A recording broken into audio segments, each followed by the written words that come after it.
Hello viewers, welcome to my channel. ఈరోజు మన ఛానల్లో శివరాత్రికి ఫాస్టింగ్ ఉన్న వాళ్ళందరూ నెక్స్ట్ డే ఉపవాసం ఇడుస్తారు కదా. సో మా స్టైల్లో మేము ఉపవాసం ఇడవడానికి ఎలాంటి కర్రీ చేసుకుంటామో చూపిస్తాను. సో దీనికోసం ముందుగా స్టవ్ పైన ఒక కడాయి వేడి చేసుకొని దాంట్లో కావాల్సినంత నూనె పోసేసుకొని, నూనె వేడిన తర్వాత ఆనియన్స్, పచ్చిమిర్చి, కరివేపాకు వేసేసుకొని ఆనియన్స్ బ్రౌన్ కలర్ వచ్చేంత వరకు ఫ్రై చేసుకోవాలి. ఆ తర్వాత మనం కట్ చేసి పెట్టుకున్న వెజిటేబుల్స్ అన్నీ కూడా లైక్ వంకాయ, ఆలుగడ్డ, మెంతి కూర, చిక్కుడుకాయ ఇవన్నీ వేసేసుకొని బాగా కలిపేసుకోవాలి. కలుపుకున్న తర్వాత 1/2 టేబుల్ స్పూన్ పసుపు, 1 టేబుల్ స్పూన్ ఉప్పు వేసుకున్నాను నేను.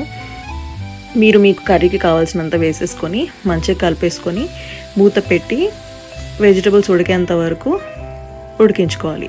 తర్వాత మూత తీసేసి కారం కావాల్సినంత, అల్లం వెల్లుల్లి పేస్ట్ కూడా ఒక 1 టేబుల్ స్పూన్ వేసేసుకొని అన్నీ మంచిగా కలిపేసుకొని ఆ తర్వాత కావాల్సినన్ని నీళ్ళు, అంటే కర్రీకి గ్రేవీ కావాల్సినన్ని నీళ్ళు పోసేసుకొని మూత పెట్టేసి మీడియం ఫ్లేమ్లో ఒక 15 to 20 మినిట్స్ వెజిటబుల్స్ అన్నీ ఉడికేంత వరకు ఉడికించుకోవాలి.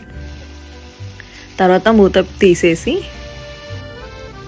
మనం టమాటా ముక్కలు చిన్న ముక్కలుగా కట్ చేసుకోవాలి. ఆ టమాటా ముక్కల్ని కూడా వేసేసుకొని ఒకసారి కలిపేసుకొని కొత్తిమీర, పుదీనా వేసేసుకొని టమాటా ఉడికేంత వరకు ఉడికించుకొని దించేస్తే కర్రీ రెడీ అయిపోతుంది. సో మేము ఇట్లా mixed vegetable curry, white rice, దాంతోపాటు స్వీట్ పొటాటో, ఇంకా పెరుగు కూడా పెడతారు.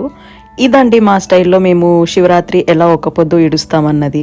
మీరు మీ స్టైల్లో ఎలా చేస్తారు అన్నది నాకు కామెంట్స్లో చెప్పండి. వీడియో నచ్చితే like, share and subscribe. Until then bye, see you in my next video.